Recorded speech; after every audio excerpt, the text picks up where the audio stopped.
Cuando mi tierra estaba en peligro, de ronderito me presenté.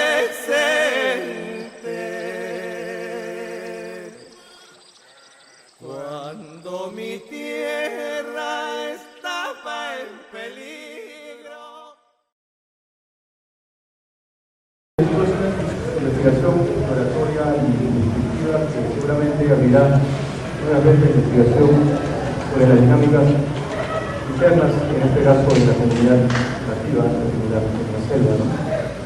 En las transformaciones sociales, culturales y económicas tienen muchos factores, de lo que se puede mencionar es la apertura de las vías de comunicación en la selva, la difusión de medios de comunicación, la educación, la coordinación dirigida o espontánea, así como también la expansión de frentes activos de recursos como la minería artesanal que vamos a estudiar. En este caso, el factor migratorio y el frente extractivo de minería. La pregunta que guía la investigación es ¿qué efectos han producido estos factores en el plano cultural, específicamente en la identidad, la economía tradicional y en la estructura comunal de esta comunidad? Considerando como situación inicial que estos dos factores conllevan por un lado la aparición de una nueva forma de identidad basada en una nueva actividad económica, apareciendo la figura del antiguo minero, produce cambios en la economía tradicional y la incorporación de nuevos elementos culturales diferentes al comunal. La inserción en el frente, en este caso la minería y al mercado, significaría varias cosas. Según él, el grupo amazónico articulado al mercado regional, pero que carece de una unidad étnica, llega a su identidad indígena, mimetizándose en el trato de los campesinos mestizos ribereños.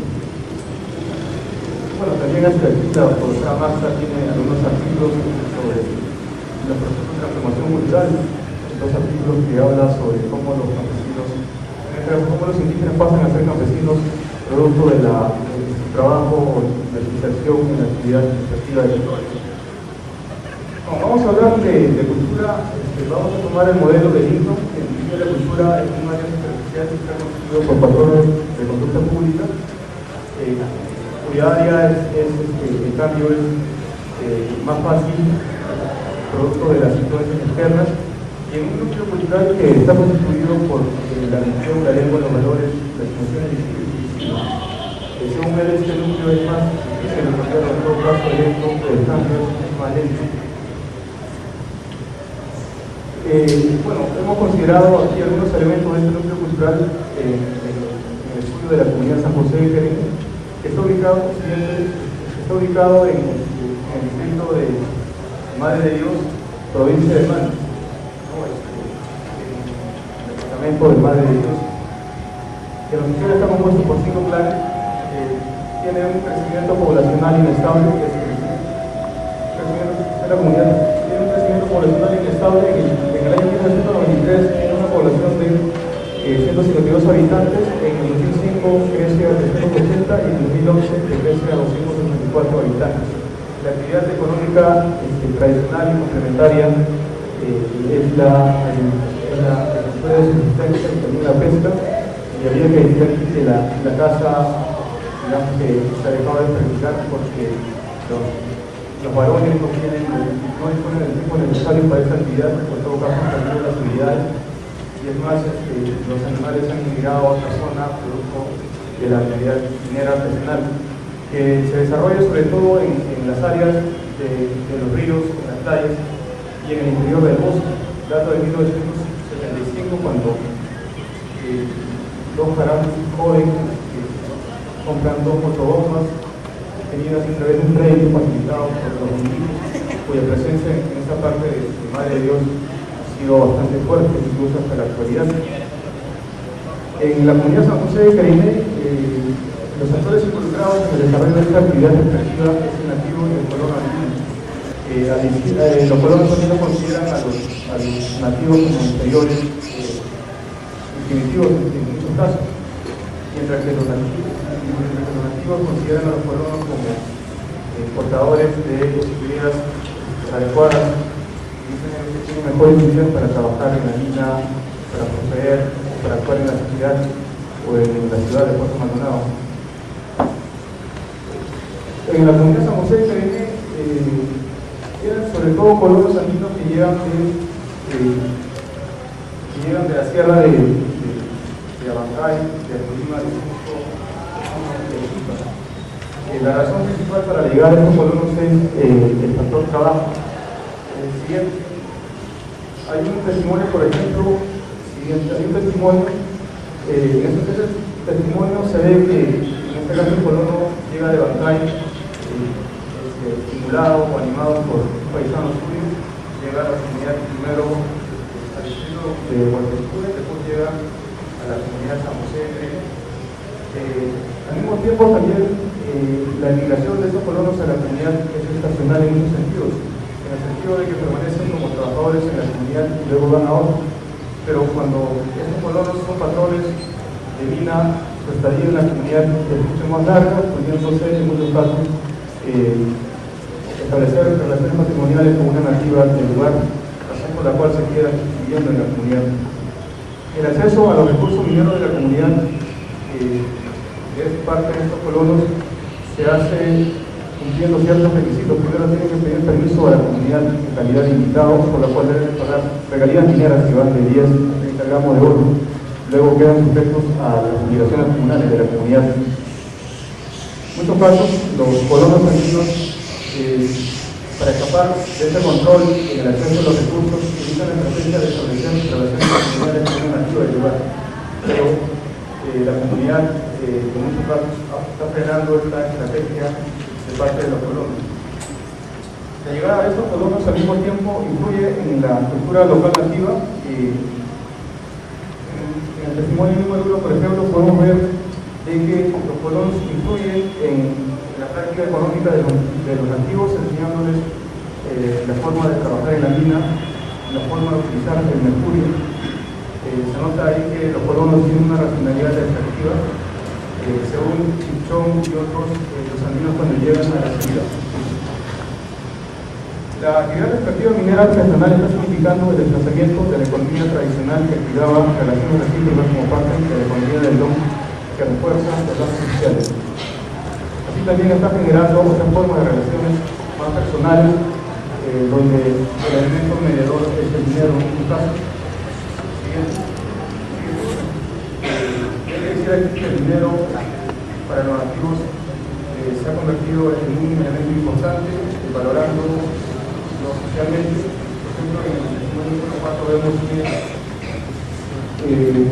el informante dice de que el dinero es muy importante para su vida y que con el dinero puede hacer lo que quiere e ir a donde pueda el nativo. Al mismo tiempo, esta actividad ha incluido la aparición de una nueva forma de identidad basada en la minería. Se observa que aparece una nueva figura expresada en la imagen del nativo minero, cuyo prestigio radica precisamente en el hecho de ser minero, capaz de conseguir dinero para comprar los bienes alimenticios, industriales y bienes de prestigio para la familia. Como afirma el antropólogo, que es un antropólogo que ha hecho estudios en esta comunidad en la década del 80, antes entre los caracteres de San José había la creencia en el espíritu de los montes y el río. Creencias que por cierto todavía permanecen en la memoria colectiva de algunos ancianos de la comunidad, quienes consideran que cuando uno encuentra en el monte alguna serpiente es una señal de un espíritu mal.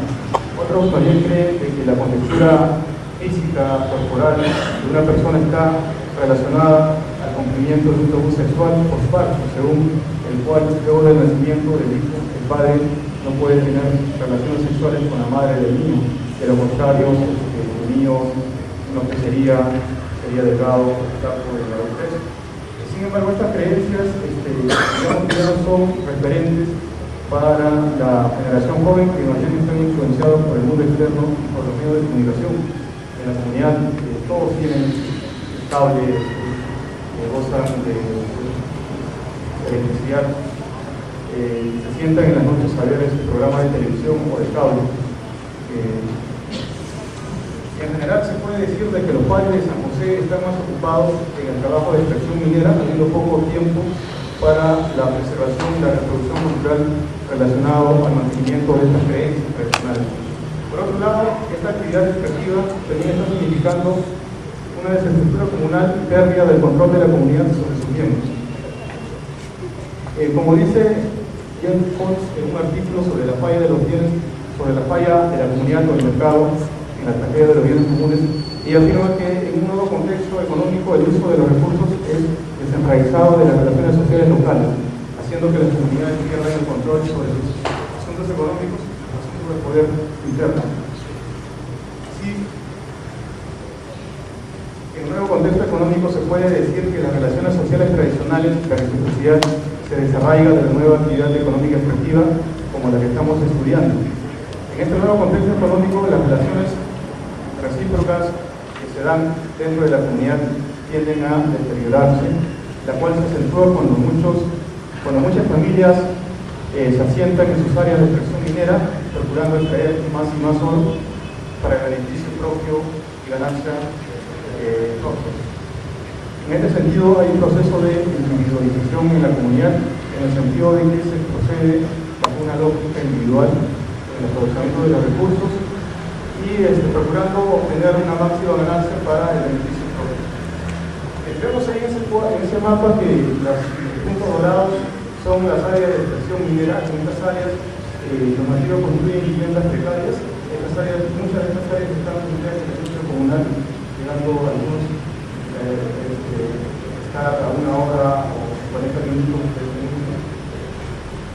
Es decir, que están dispersos socialmente en diversos puntos de la comunidad, muchas familias extrayendo oro. Esta dispersión, por un lado, hace de que las familias carezcan de sólidos lazos criminales que los vinculen entre sí con la comunidad, pues están en sus áreas extrayendo oro para beneficio propio.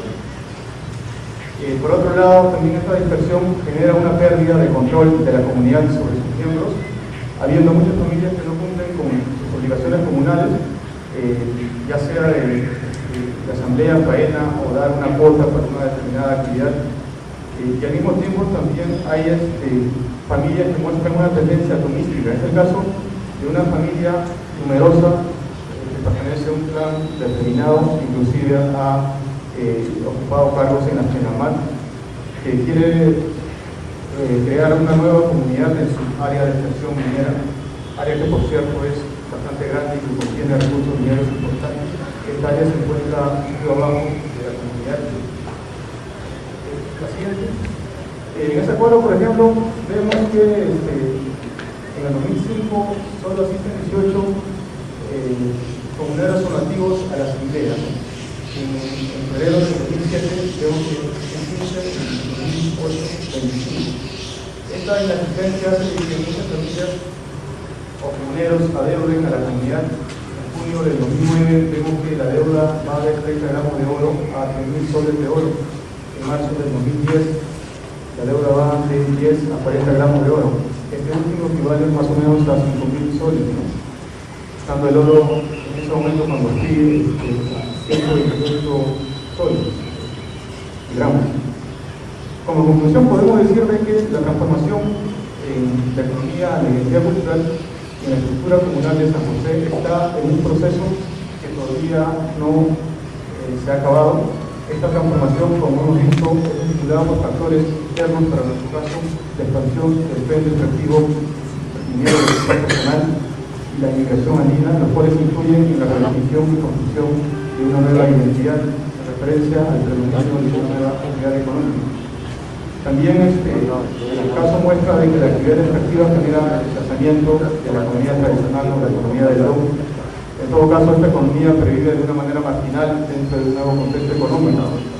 Del mismo modo, hay un proceso de estructura comunal, pues al interior de la comunidad hay intereses contrapuestos, una lógica individual, actores atomísticos, siendo débil la interacción y cooperación entre sus miembros que ya son dispersos en sus lugares de extracción minera, haciendo que la comunidad pierda el control sobre esto. También los colonos andinos que migran a San José son unos referentes culturales para los nativos, quienes por momentos tienden a mimetizarse a los colonos, quieren parecerse a ellos, cuando van a la ciudad.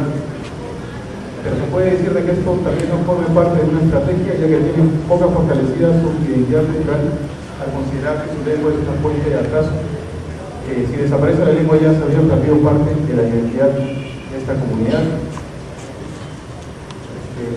Bueno, eso es todo. Gracias.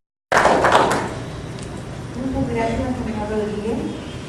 Escuchemos ahora a Katy Ponce, nuestra tema territorios rurales de la organización, la fragmentación territorial de la provincia de Loja.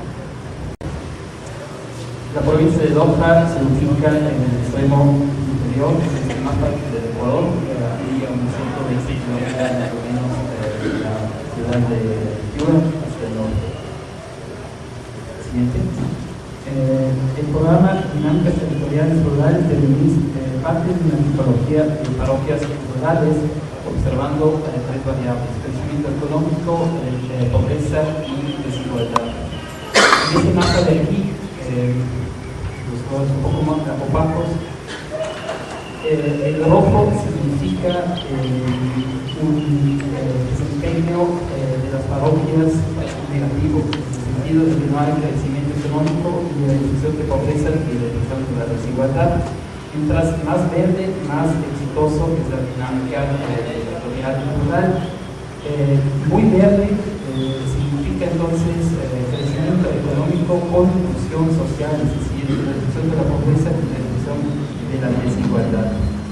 Como podemos ver, en la provincia de Loja, que está a la izquierda del inferior, hay algunos de estos puntos verdes. Toda la provincia más o menos está en matices verdes, y hay algunos conjuntos de parroquias que son más exitosas que el resto de la provincia. De esta manera podemos distinguir entre territorios rurales ganadores y territorios rurales perdedores. El objetivo del programa de Luis era explicar estos procesos económicos, sociales y políticos que están detrás del desempeño positivo, por un lado, y formular políticas públicas para incentivar este tipo de territorios en otras partes menos favorecidas. Los dos objetivos de mi participación hoy en día son, primero, explicar las dinámicas territoriales rurales en la provincia de Loja, en base al marco conceptual del mismo, que hace énfasis en la interacción entre actores, organizaciones sociales, activos dentro del territorio y las personas. El segundo objetivo es mostrar cómo las dinámicas territoriales rurales promueven la emergencia de nuevas estructuras espaciales. Estamos hablando en este contexto de la fragmentación de la provincia de Loja. La fragmentación territorial para nosotros significa la superación del histórico aislamiento de la región sur del Ecuador, el surgimiento de nuevos polos de articulación espacial y grupos comerciales, y la vinculación de la población rural lojana con mercados y actores extraterritoriales del envergadura global. Materiales y simbólicos. Seguimos entonces a la conceptualización en el sentido de la geografía francesa, la caracterización geográfica del territorio significa entonces primero identificar estos grupos materiales y simbólicos y la valoración, es decir, asignar la importancia para la población de este territorio. Estos grupos cambian según cambian las sociedades que establecen estos grupos. La dimensión territorial, como mencionó Raúl antes en la presentación principal,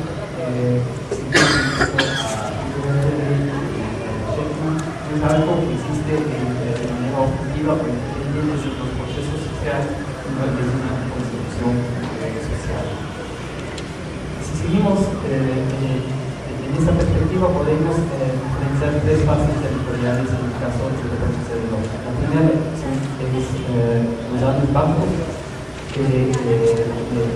definida por la oligarquía terrateniente mexicana, eso durante la época mexicana, y actualmente estamos en presencia de una fragmentación, es decir, el surgimiento de los territorios lojanos definidos por nuevas coaliciones sociales, actores extraterritoriales y coaliciones de mercados globales. Los Altos Bajos, nos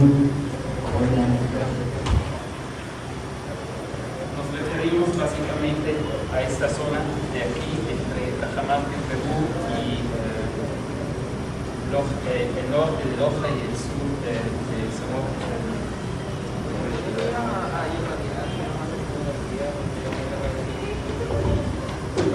La podríamos describir en los siguientes términos. Es una zona donde la cordillera de los Andes se pierde al sur, es decir, desaparecen las montañas con glaciares permanentes, lo cual tiene efectos importantes sobre la disponibilidad de agua durante el año. La cordillera occidental, además pierde su patrón longitudinal paralelo al Océano Pacífico, al convertirse en estribaciones alpinas que se dirigen hacia el mar. Mientras las zonas orientales de los Altos Bajos tienen una pluviosidad más regular y por las estribaciones hacia el Océano Pacífico están expuestas a irregularidades causadas por el fenómeno del viento. Durante el periodo precolonial podemos identificar los siguientes flujos entre los pueblos Baltas, Guanajuato y Tayana.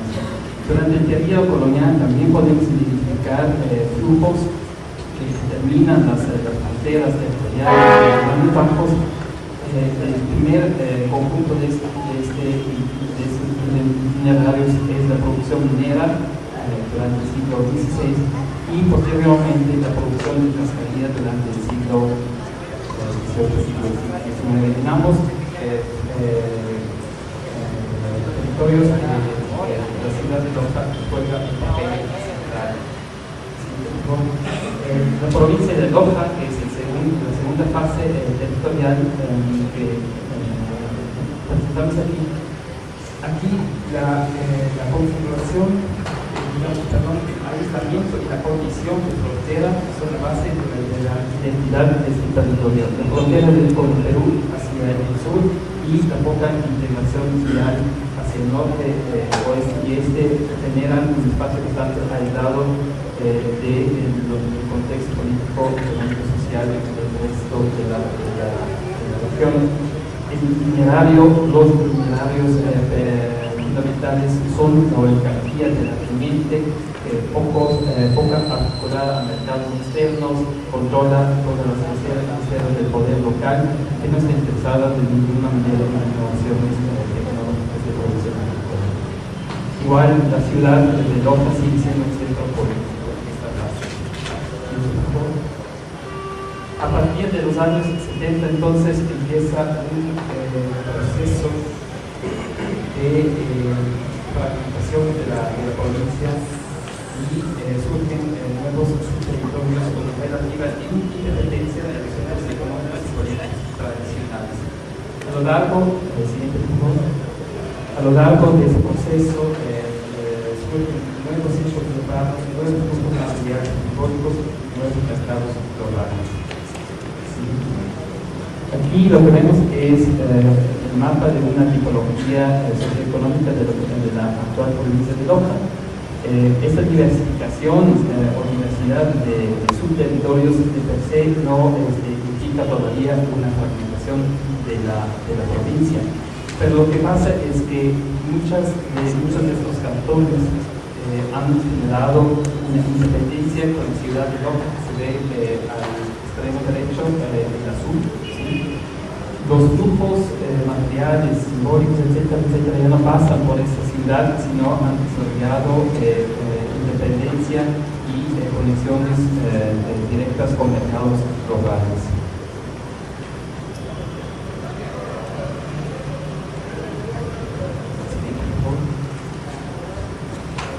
digamos, en el documento escrito discutimos dos casos de esas subregiones que están surgiendo últimamente. Voy a presentar aquí en nuevo artículo sobre el caso de la subregión capitalera que se encuentra en el sur de la provincia. El primer cuadrante muestra la situación antes de la dinámica territorial rural y en la cual los hogares capitaleros estaban fuertemente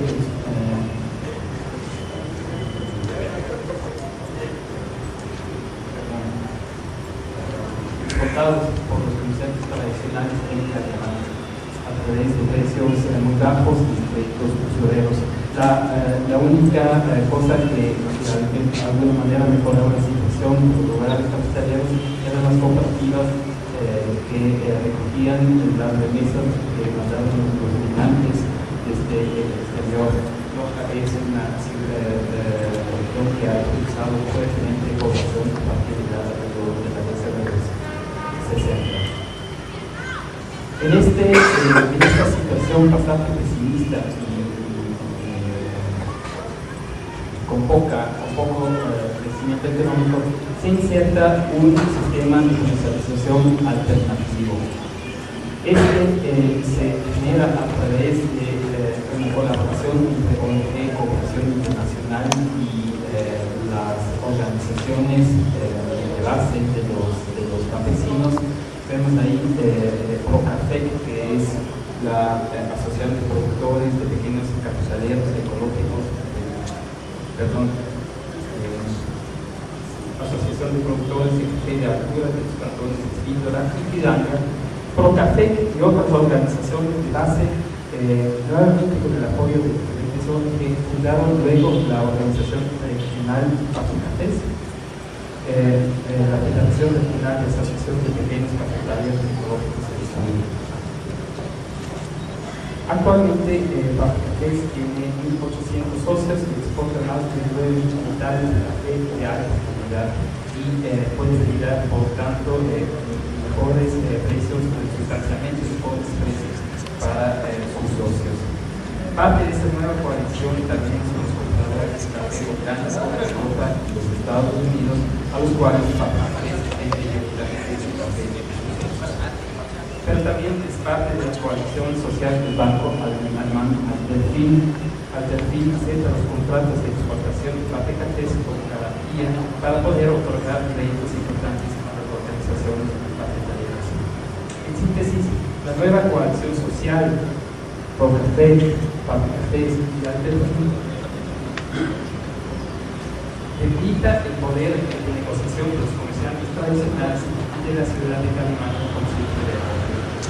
El nuevo sistema de comercialización también se ha incluido en transformaciones del sistema de producción de café. Los cafetaleros hoy en día ya no fermentan el café en el suelo, sino lo lavan.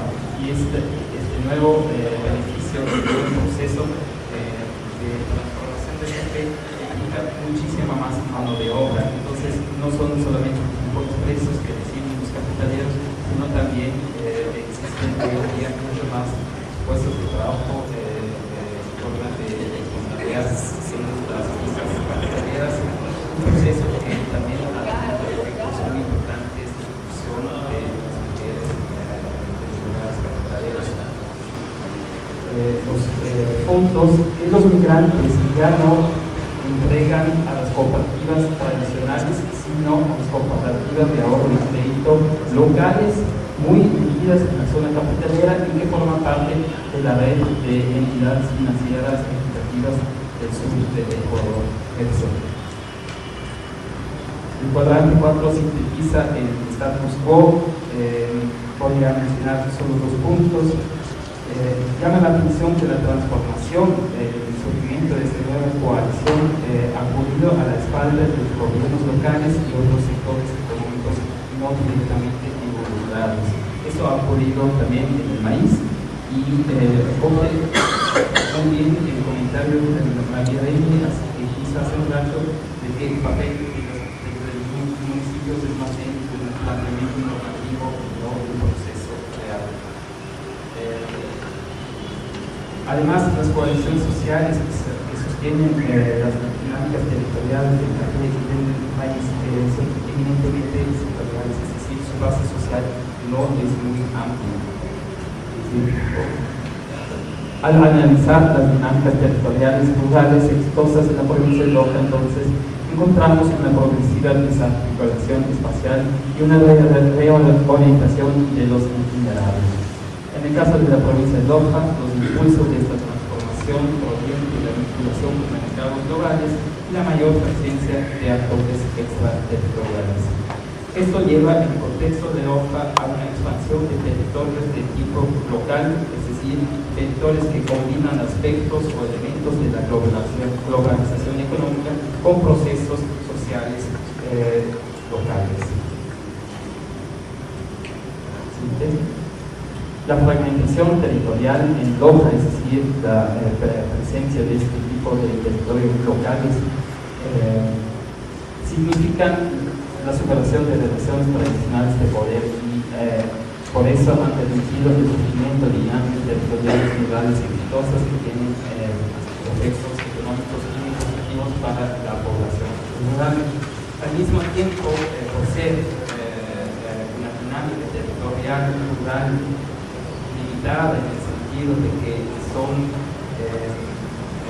dinámicas que no incluyen los gobiernos locales, tampoco tienen coaliciones sociales que van más allá del sector económico directamente vinculado por la nueva dinámica, han tenido ciertas dificultades. Y una de las dificultades que nos preocupa un poco es que no queda claro aún en este momento si los nuevos subterritorios tienen la capacidad de convertir el crecimiento económico pasajero de la última década en una dinámica sustentable de la regulación, justamente porque falta una cierta institucionalización local de estos procesos económicos de la última década. Muchas gracias. Enseguida tenemos los comentarios. Cada comentarista tiene 10 minutos para formularlos y vamos a empezar con Evelyn Messier. Bueno, yo también agradezco a los organizadores de este día por la invitación, la cual me ha permitido leer y después escuchar dos ponencias muy interesantes. Además, como yo soy geógrafa, me alegra mucho que el tema de las dinámicas territoriales esté llamando cada vez más la atención, pues el territorio, siendo parte de la organización del espacio, es uno de los conceptos que más empleamos en la geografía. El tema de las dinámicas territoriales que ha sido estudiado en los anteriores CEPIA, me parece que va cobrando una fuerza en el también que discutimos. Y discutimos solamente a un nivel académico, sino también para apoyar a los sectores locales en la búsqueda de salidas, de soluciones, como nos acaba de mostrar. Una de las cosas que me llamó la atención en el caso de estas dos ponencias es que la noción de territorio nos obliga a tomar en cuenta todos los actores que tienen una presencia conjunta, interactúan y toman decisiones sobre un espacio limitado. En mi caso se llamó territorio a una porción del espacio terrestre que está apropiado por el espacio local. Y me parece que esa necesidad o esa obligación que tenemos cuando utilizamos ese enfoque de territorio de tomar en cuenta todos los actores involucrados que toman decisiones sobre los recursos de estos territorios es una de las ventajas de este enfoque frente a análisis más sectoriales, como por ejemplo ese que se interesa en el tipo de agentes de la cultura. Me parece que puede llevarnos a un análisis más preciso de las articulaciones de los conflictos de interés y finalmente permitirnos entender mejor las evoluciones. En las dos ponencias que han sido presentadas se ve muy bien quiénes son los tipos de actores que tienen presencia en el territorio y que toman decisiones en ese territorio. En San José, los actores principales de los campos territoriales son los nativos mismos y también los inmigrantes andinos. En Loja, en el caso de Capri, las comunas, la organización local, las ONGs, las cuales partes son de Loja y también ONGs de Loja. No voy a hablar del caso del maíz porque Patrick no ha tenido tiempo de desarrollarlo, pero veríamos en ese caso también lo interesante de la comparación que Patrick no ha tenido tiempo de desarrollar aquí, es ver que pueden ser actores muy distintos. En el caso de la región del maíz, que él no ha podido presentar, son los representantes de grandes empresas vendedoras de agroquímicos, son representantes de bancos, de cajas rurales, de cajas que otorgan crédito. Y ese, por supuesto, ya sabemos a ese nivel, a esa altura, ya viendo nada más cuáles son los actores que intervienen en un territorio, bueno, ya sabemos que no va a pasar lo mismo, que las dinámicas territoriales no van a ser las mismas, que estos actores no tienen los mismos intereses y no van a tomar las mismas decisiones. Pero eso no es todo. En la globalización actual, aún más que antes, es necesario además tomar en cuenta los vínculos con espacios lejanos, los cuales no implican la presencia directa de los actores en el territorio. Y es la forma como evolucionan esos vínculos, pero esos vínculos en la globalización actual han aumentado, se han diversificado. En ese sentido, yo ya no aclararía la palabra de territorios, sino más bien la palabra de espacio, retomando la definición que se ha presentado en un momento, es decir, un conjunto de lugares y las relaciones que existen entre esos lugares, los sitios físicos como lo dijo Patrick.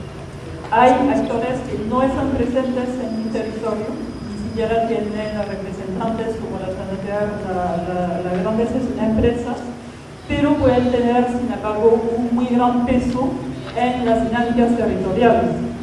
En la ponencia sobre la región de Loja, son parte del espacio que conforman los mercados internacionales y tienen mucha influencia en las dinámicas de ese territorio. Lo mismo los migrantes que envían remesas, bueno, que era uno de los ejemplos de Patrick. Lo mismo también las instituciones ecuatorianas, que son actores menos lejanos, como el Fondo Ecuatoriano Popular Progreso, que también interviene en esa zona, etc. En el caso de San José, de repente no hemos podido apreciar tanto cuáles son los espacios en realidad en los cuales están inmersos el territorio. Sin embargo, también existen. Esos espacios pueden tener aspectos materiales, pero también inmateriales, como son las normas, las ideas que son intercambiadas, que son impuestas, que son propuestas. Por ejemplo, sobre los precios internacionales, el precio del café, puede ser el precio del oro, puede ser sobre la idea que nos hacemos de qué cosa es café orgánico, lo cual nos lleva a imponer a los productores de café orgánico ciertas prácticas, de las cuales han sido mencionadas aquí, etc. Entonces, esas ideas inmateriales, hemos visto algunas de ellas en esas ponencias, son también importantes para entender esas dinámicas territoriales y son parte de los espacios en los cuales están inmersos estos territorios. Por supuesto, y lo hemos visto en esas ponencias, cuando se habla de territorio tenemos también memorias, como lo expresó Pierre Loftus, memorias físicas, ¿no? Elementos físicos, los cuales utilizamos en ciertos momentos. También tenemos la historia agraria, también en esos casos es el hecho que de un lado tengamos grupos organizados, productores independientes, mediados productores, en el caso de maíz, como hemos visto. En el caso de los caracteres físicos, la existencia de los recursos naturales, entre comillas, como que dejan de ser naturales al momento que los utilizamos de alguna forma. Podemos recordar la expresión de la visión de los recursos naturales en este caso. La forma como se interrelacionan esos actores que hemos mencionado al inicio tienen que ver obviamente con esta historia. Y es muy interesante en el caso de San José, de la ponencia que nos ha sido presentada sobre San José, ver que, por ejemplo, los inmigrantes andinos, para tener acceso a los recursos, para poder acceder a los recursos, tienen que de alguna manera hacerse parte de la comunidad nativa. Una práctica que podemos encontrar en muchos sitios en los Andes, tanto en el Piedemonte, a realidades como en la sierra, como en la parte amazónica, siempre vamos a encontrar esas formas de incluir al foráneo, esas prácticas que de alguna forma son también normas o son ideas, normas elaboradas a nivel local. Y ahí se haría yo la pregunta de qué legislación tenemos aquí de parte del Estado, porque esa legislación en cierta medida, por ejemplo, puede proponerse proteger las tierras de comunidades, al decir, por ejemplo, que no pueden entrar actores exteriores, pero a lo mejor se viera pasando lo que está pasando en San José, es decir, que los sectores exteriores se van a hacer actores locales, se van a hacer interiores para poder acceder a los recursos. Me parece que en el caso de San José, a veces se sabe demasiado poco de ese otro actor, que es el actor estatal, a través de las leyes, también a través de los gobiernos locales, ya no, su acción puede ser muy normativa. El solo hecho, por ejemplo, que no intervengan en sí es una información necesaria para entender la dinámica territorial. Bueno, finalmente, las dinámicas de los territorios nos van indicando en sus aspectos concretos, físicos, ¿no? De cómo finalmente evoluciona ese territorio, qué pasa realmente en ese territorio. Bueno, nos van indicando en realidad qué actores van teniendo mayor peso, mayor poder, quiénes están ganando, quiénes son los actores cuyas decisiones sí son acatadas y van efectivamente transformando el territorio en el cual se han involucrado. En realidad, las dinámicas territoriales también son como la huella de lo que está ocurriendo en los rubros económicos y sociales y nos ayuda esa huella a entender exactamente la naturaleza de esos procesos económicos y sociales. Son elementos que no, por lo tanto, que nos permiten entender mejor qué está pasando. Finalmente, la relación entre sociedad y territorio también es una relación reflexiva y es un punto que también me pareció muy interesante en las dos ponencias. Vemos también como la nueva construcción territorial influye a su vez en las dinámicas sociales y políticas. Al momento que uno entra a estudiar con mayor detalle estas dinámicas territoriales, se da cuenta que genera también cambios en las dinámicas sociales, políticas. Por ejemplo, en San José, la minería modifica la relación de los hombres con el territorio cambia. Las partes del territorio que están utilizadas por esa sociedad, por las familias, cambian. Las familias viven de forma más dispersa y eso a su vez influye en las relaciones sociales como ya ha sido mostrado. Lo mismo en el caso de Europa, en el caso del café. Los modos de producción, en el caso del café, ayudan a que las mujeres tengan mayor peso porque tienen mayores recursos económicos en esta nueva configuración territorial. Y en la ponencia es muy interesante ver que en el caso del maíz también las mujeres van perdiendo esa participación. Entonces, para terminar, es una relación, puede ser reflexiva, el territorio, la nueva configuración del territorio a su vez va a influir en la relación. Entonces, para nada más concluir o terminar, quisiera subrayar también que esas ponencias nos muestran que la influencia de actores muy lejanos en la globalización o la influencia de actores más cercanos, como son las empresas, en el caso del maíz, como son los colonos andinos, pueden ser igual de negativas. O sea, no por lo que un actor en un espacio, no por lo que un actor venga de más lejos, o no por lo que el territorio sea parte de un espacio más amplio, el efecto va a ser necesariamente negativo o positivo, depende de los casos, y me parece también todo el interés de ir estudiando esas localidades, esos territorios completos. Y finalmente me gustaría recordar que la globalización finalmente la está haciendo, construyendo también la evolución de todos esos territorios locales que van evolucionando, que tienen sus propias dinámicas, que van cambiando y que van participando del derecho que ellos también cambian en esas dinámicas de la globalización. Bueno, muchas gracias. Las dos ponencias que hemos escuchado presentan casos de muy distinta naturaleza y de muy distinta escala, sobre todo, pero tienen un sustrato de temas comunes que vale la pena resaltar. Quiero comenzar mencionando el tema que ha sido mencionado por ambos, en particular por el estudio de Juan sobre San José, que es el tema de la pérdida de la identidad, ¿no? Y ahí yo creo que hay que tener mucho cuidado, porque lo que estamos viendo es un cambio en la identidad de esa comunidad.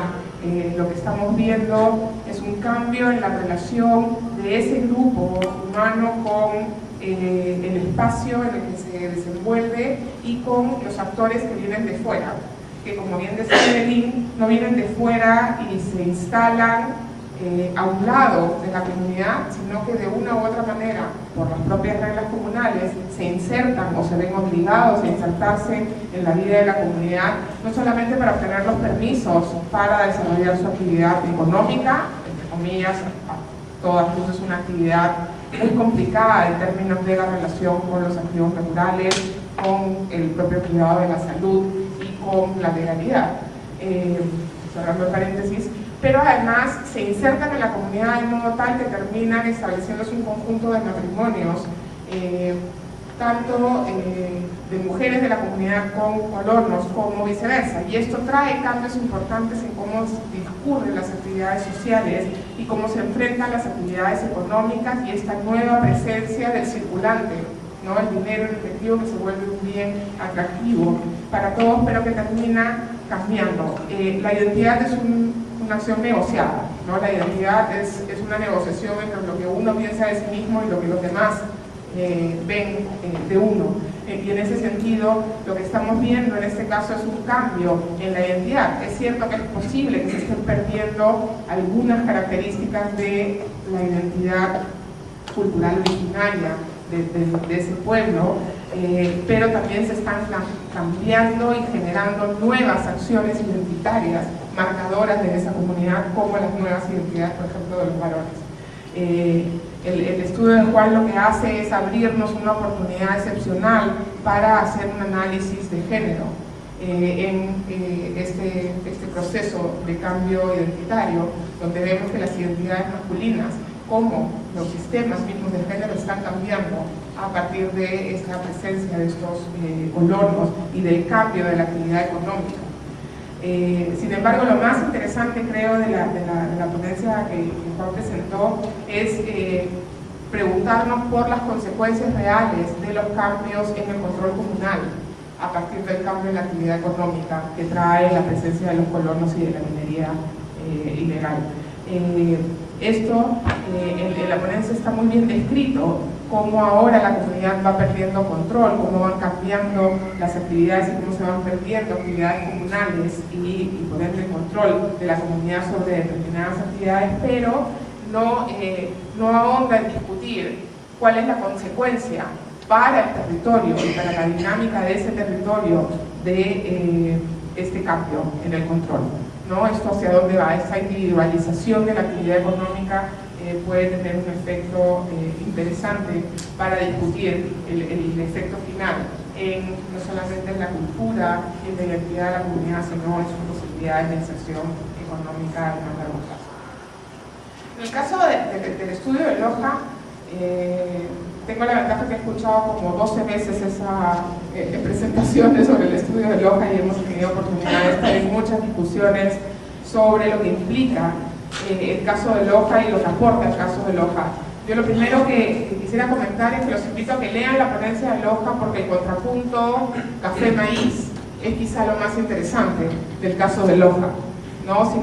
Si nos vamos hacia el final de la historia que nos ha contado Patrick, la evolución de estos territorios en los últimos años, la diferencia en un mismo espacio de lo que sucede en la cadena del café y en la cadena del maíz nos abre justamente evidencia de muchas de las preguntas que Belín planteaba, ¿no? Esta sectorialidad de una actividad económica y el tipo de actores que se involucran en cada uno de estos sectores habla de dinámicas muy distintas. Hemos discutido mucho, entre varios pensamos que en realidad Loja no es un territorio, sino son dos territorios, el territorio del café y el territorio del maíz, y que lo que los hacía un territorio se ha perdido en algún momento del tiempo con el cambio en estas dinámicas marcadas por esta sectorialidad, ¿no? Se pasa a un enfoque más sectorial, más de cadena, que a un enfoque, a un desarrollo más territorial, a pesar de que el caso café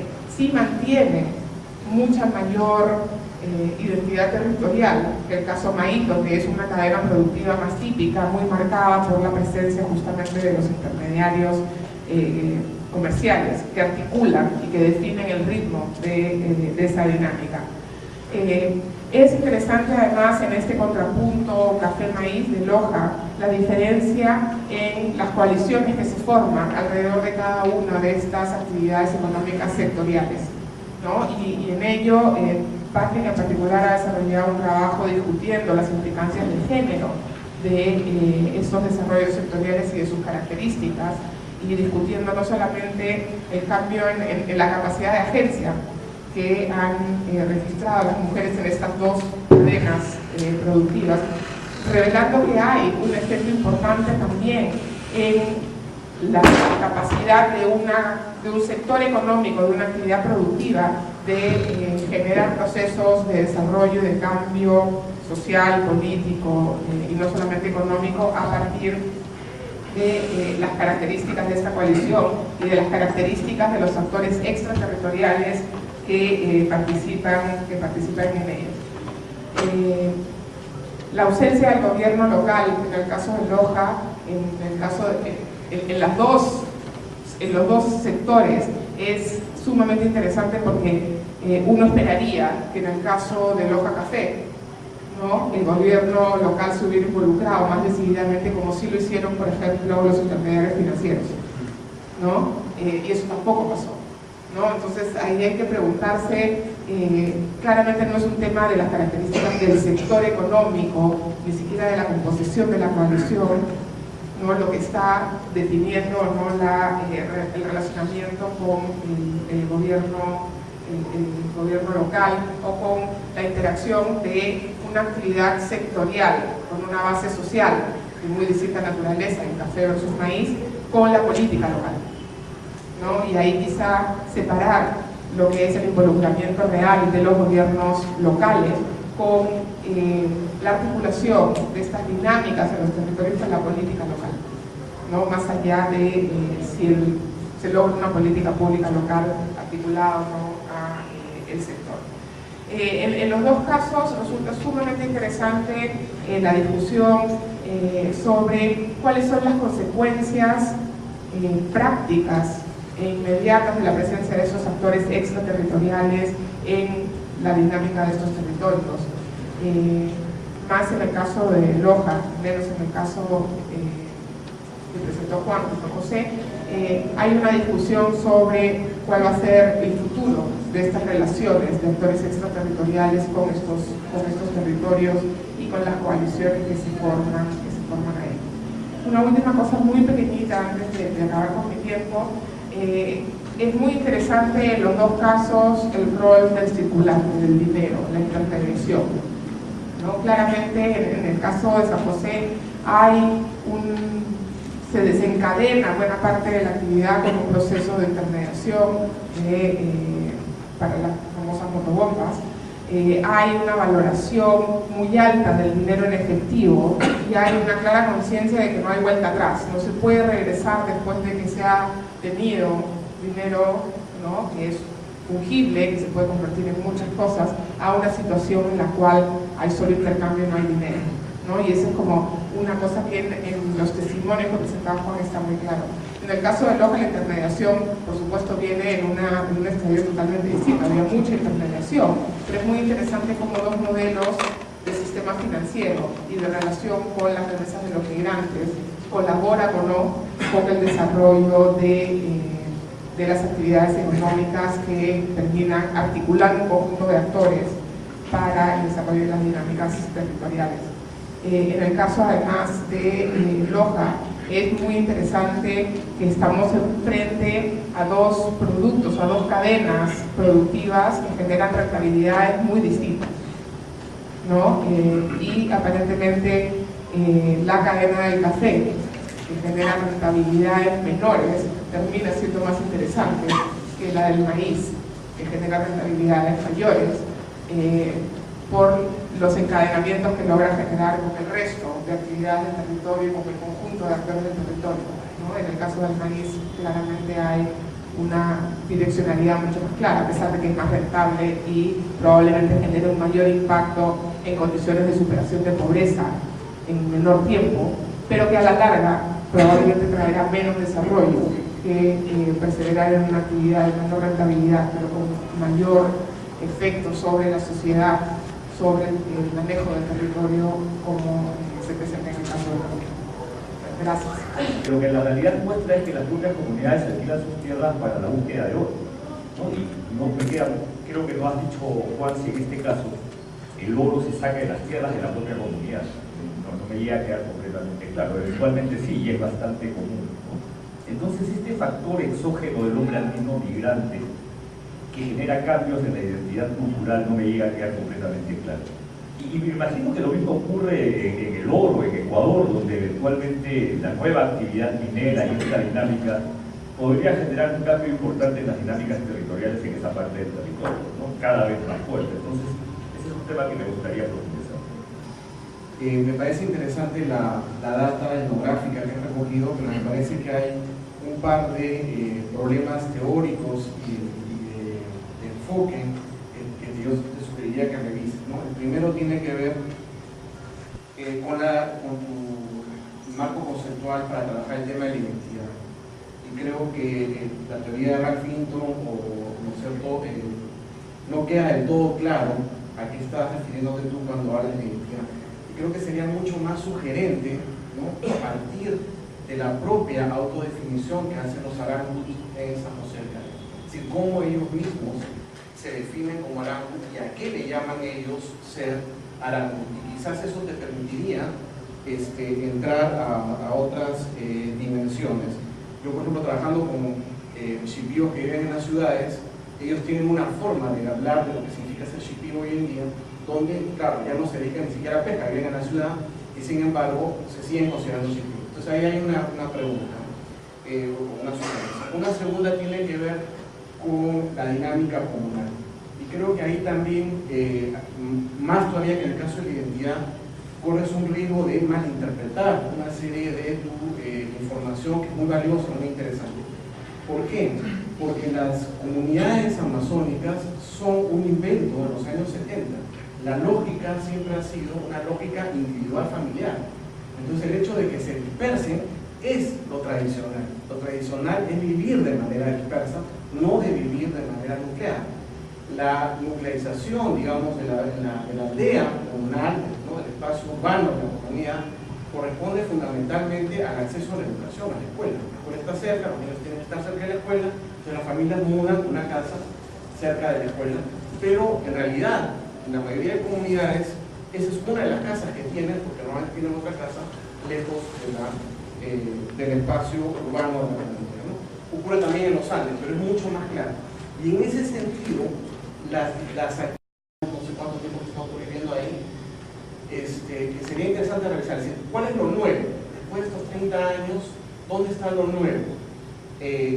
Porque la identidad de San José del Caribe en los últimos 30 años es identificarse, como tú mencionabas, como nativos mineros, ¿no es cierto? Entonces, ¿dónde está lo nuevo? ¿Qué está ocurriendo en estos últimos años? Porque yo creo que sí pueden estar ocurriendo cosas interesantes que hace que lo que significa ser un nativo minero hoy en día sea distinto a lo que ocurría hace 10, 15 años cuando estaba Andrew Reid viviendo ahí. Estos son como para que vayan pensando.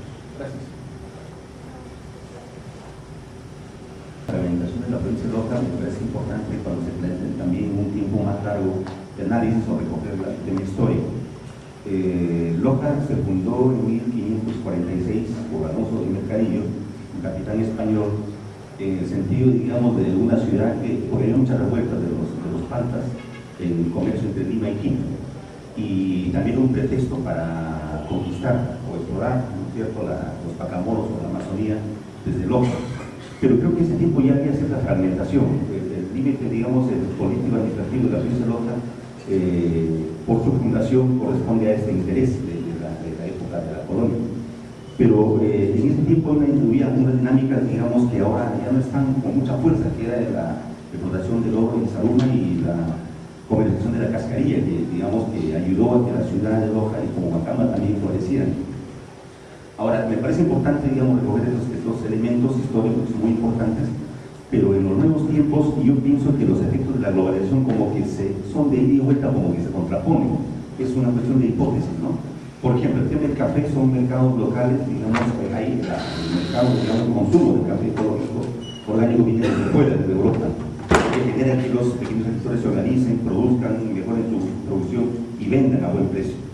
Pero por otro lado, la globalización misma hace que muchos migrantes de la provincia de Loja, que son muchos miles de jóvenes, que han ido a España, envíen sus remesas, y es una hipótesis, pareciera que estas remesas no están generando, digamos, desarrollo local. Hay mucho consumo de artefactos, otras cosas suntuarias, que pareciera que no están generando desarrollo. O sea, hay como un proceso de globalización que va en ida y otra que es negativo, por decirlo así. Me parece importante, digamos, para el análisis de estos elementos que estoy planteando, como comentario. Bueno, voy a comenzar un poco con la primera intervención sobre el tema de inmigración andina. Bueno, no me parecía muy convincente de que como factor determinante a la inmigración, en este caso andina, como generador del proceso de cambio cultural. Bueno, al comienzo yo he dicho de que hay muchos factores que intervienen para la generación de estos cambios. Uno de ellos es la inmigración andina. Bueno, pueden haber factores que incluyan el proceso de materialización que se ha dado en esta región por los dominicos, que por cierto también ha influido en la pérdida de la cultura tradicional de muchas poblaciones indígenas de esta parte de Madre de Dios. La presencia de los misioneros dominicos data de 1940, ¿no? La comunidad de San José le contacta en 1950 con el padre José Álvarez. Hay un estudio sobre este proceso de la emigración que se desarrolla en esta parte, es la de Manuel Clave y Dani Piñero, también de Chichón y Benavides, que mencionan que como causa de esta migración hacia la selva está en las limitadas opciones laborales que hay en la sierra y las limitadas disponibilidad de tierras, en este caso en el lugar de origen de los migrantes. Esto hace de que muchos migrantes vayan a la selva a trabajar en la extracción de oro, que se convierte en la alternativa de trabajo para estos campesinos. Bueno, según no te queda muy claro cómo estos inmigrantes influyen en el proceso de cambio en la identidad cultural. Bueno, yo mencioné el caso de que cuando un colono andino se casa con una nativa, la unidad doméstica, bueno, por lo que yo he visto, estoy hablando de mi experiencia propia, en la unidad doméstica va a haber un predominio, en este caso del colono andino. En muchos casos muestran una tendencia machista, llegándose incluso en el interior del seno de la comunidad a haber problemas de violencia del padre colono hacia los hijos, en este caso. En esta situación, cuando un colono andino se casa con una nativa, bueno, yo he visto que la lengua La comunicación es básicamente en lengua castellana, y al comunicarse en lengua castellana influiría o influye en la transmisión de la lengua jarango, la lengua nativa, en los hijos. Hemos realizado un taller con los niños en la escuela. Se les preguntaba por qué, bueno, si primero hablaban la lengua jarango, y nos decían de que no hablaban porque mi padre no es paisa, es decir, no es nativo, y por lo tanto no me enseña en este caso en la unidad familiar. Bueno, también hay otros niños que decían de que sus padres que eran nativos consideraban a su lengua como una fuente de atraso que no iba a ser de mucha utilidad cuando vayan a la ciudad de estudiar sus estudios superiores. Bueno, eso es un caso que influye en la pérdida de la lengua, lo cual es un elemento de la cultura. Según el esquema de Carl Linton, lo nuclear de la cultura es la lengua, la religión y las creencias. Por otro lado, también estos colonos llevan una serie de prácticas festivas a la comunidad, lo cual también es una manifestación cultural. Por ejemplo, en la comunidad, hace más de 5 años, o tal vez un poco más, se desarrolla lo que se conoce como la yunza, que es una práctica de los Andes. En un principio fue desarrollado por una colonia de Bancay, pero después ya fue, digamos, incorporado dentro de la comunidad al ser reproducido y realizado por los colonos, por los nativos, en especial los nativos que tenían más áreas o tienen más áreas de extracción minera, ¿no? Es decir, nativos que tienen más máquinas que están en nosotros. Bueno, hay dos elementos ahí de cómo los colonos influyen, ¿no? En este caso en la transformación de la cultura. No sé si te digo convencer. Por otro lado, en la segunda intervención, bueno, me dicen que hay un problema teórico, ¿no? Básicamente el modelo de Ralph Linton yo lo utilizo para la cuestión de cultura, para comprender qué elementos componen la cultura y no tanto para definir la identidad. Hay una definición que inclusive está explícito en los convenios internacionales cuando se habla de identidad y cultura. Se dice de que se dice de que se debe de recurrir al aspecto subjetivo, es decir, la autoidentificación, para comprender este tema. Y bien, bueno, tradicionalmente también la identidad se ha definido en base a este rasgo subjetivo, pero también a rasgos objetivos, que bien tú comprenderás, componen la vestimenta y otros elementos más.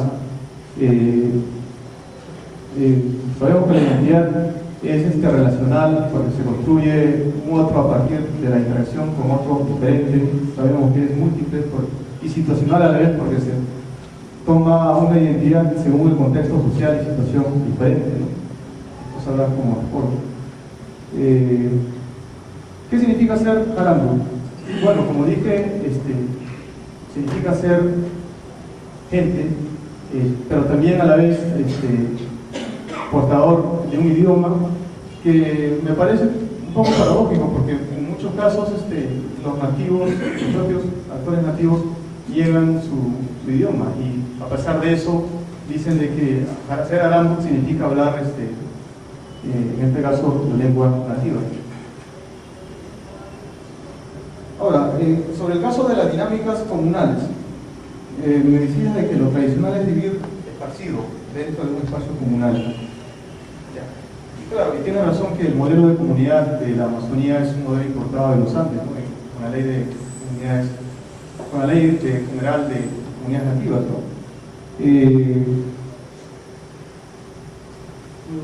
Bueno, habría que investigar en esta parte, pero yo te puedo decir de qué sucede en contextos cuando comunidades amazónicas están dedicadas a actividades extractivas, actividades inclusive de turismo, lo cual no implica migrar, estar esparcido socialmente dentro de un espacio comunal. Es el caso, por ejemplo, de la comunidad Sincuya. Hay un artículo interesante que está publicado en la revista de Católica, de Araceli Franca, creo que habla de este caso, pero en este caso, por ejemplo, o sea, ¿por qué la comunidad no se esparce? En este caso, en un contexto de actividades extractivas forestales y de turismo. Fernando Santos Graneros define, dice de que los frentes extractivos se caracterizan por tener poblaciones demográficamente inestables, poblaciones que van movilizándose y que no construyen un asentamiento fijo, ¿no? Y esto precisamente es la actividad extractiva minera. Pero para el caso de la actividad, por ejemplo, turística, no implica moverse, y otras actividades más. Sobre lo nuevo. Bueno, Andrew Gray hace un trabajo básicamente en los 80, ¿no? Al principio de los 90 también.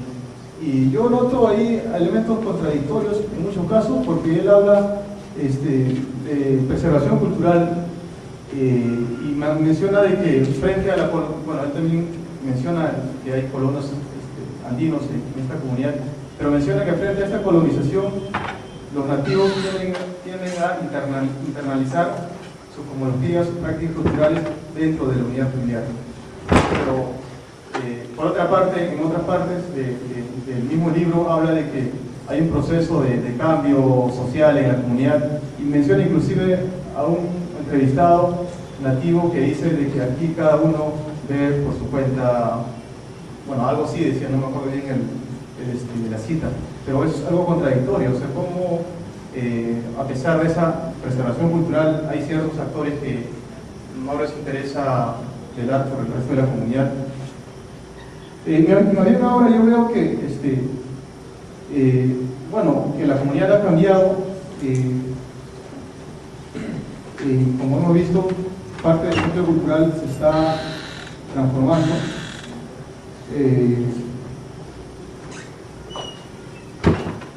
Si bien es cierto, tú dices de que la lógica individual es, digamos, no es un indicio de la estructura comunal, pero también, digamos, que sí puede ser un elemento bastante, no sé si determinante, pero sí importante en la estructura de la comunidad. Agradezco a las comentaristas por completar la información. Realmente no he tenido suficiente tiempo de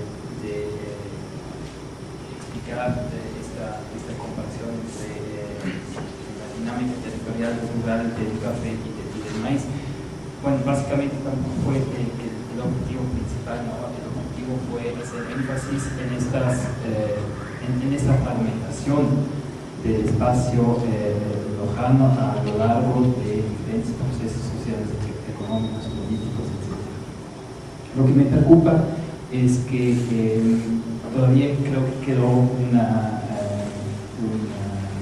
malentendido. Yo también creo que son dos territorios o dos procesos, no es, por lo menos diría que no es un solo territorio para nada. Son dos territorios, pero al mismo tiempo me parece muy válida la pregunta cuál es la diferencia entre el territorio absolutamente mínimo, y como es la zona del café y el maíz, una cadena productiva. Si cogemos como un criterio de esa posible diferenciación la identidad territorial, tendríamos que decir que en los dos casos sorprendentemente son territorios, porque preguntando a los cafetaleros y a los maiceros, ellos identifican claramente fronteras territoriales. Dicen, nosotros somos los maiceros de Ecuador.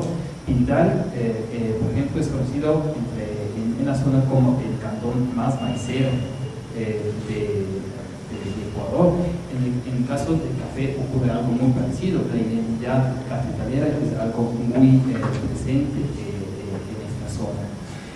Lo interesante es que esta identidad no ha sido debilitada o transformada sustancialmente por la presencia de actores extraterritoriales que están lo más lejos del mundo, están en otro continente, no están presentes en ningún momento en estos territorios, pero tienen consecuencias muy claras sobre la identidad territorial, que se fortalece en el proceso de esta dinámica territorial.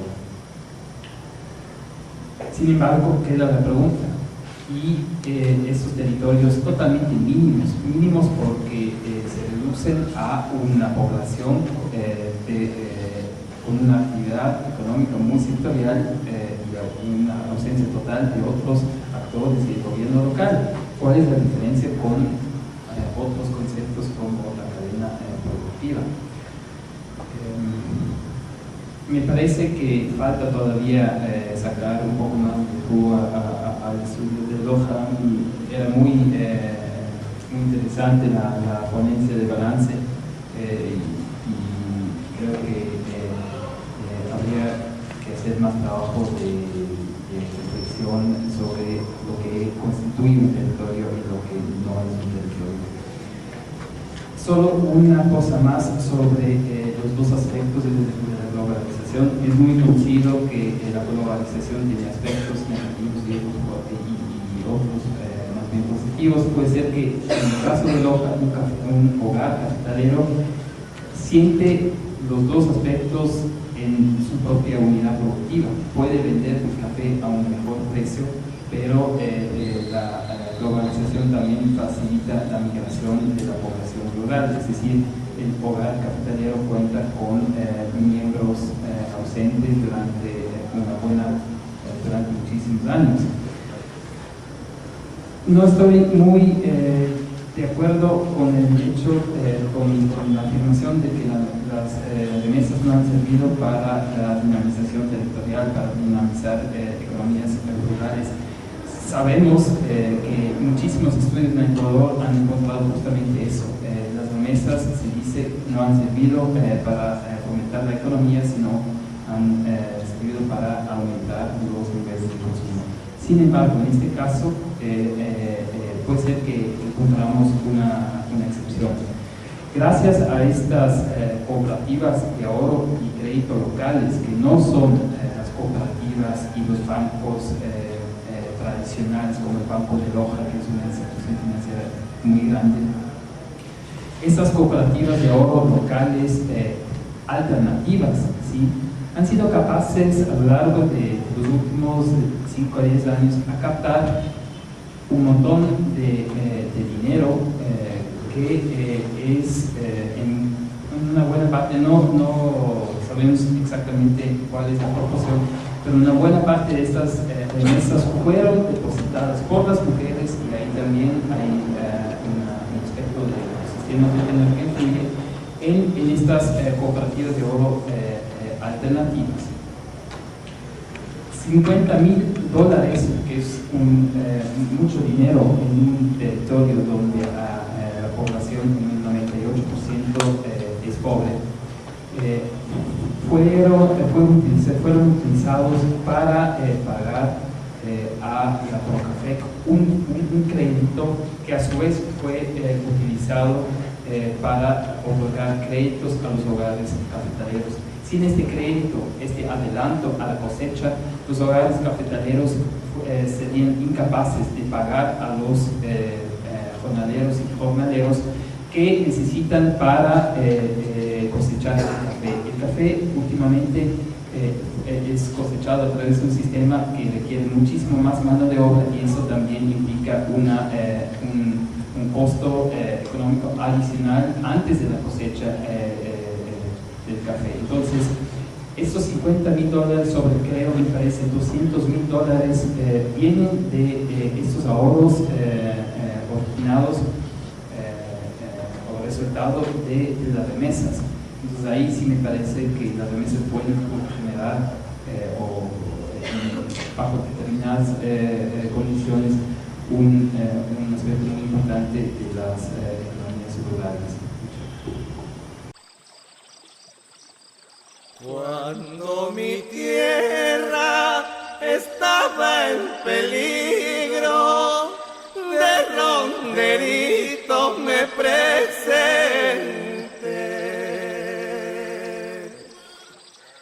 Cuando mi tierra estaba en peligro,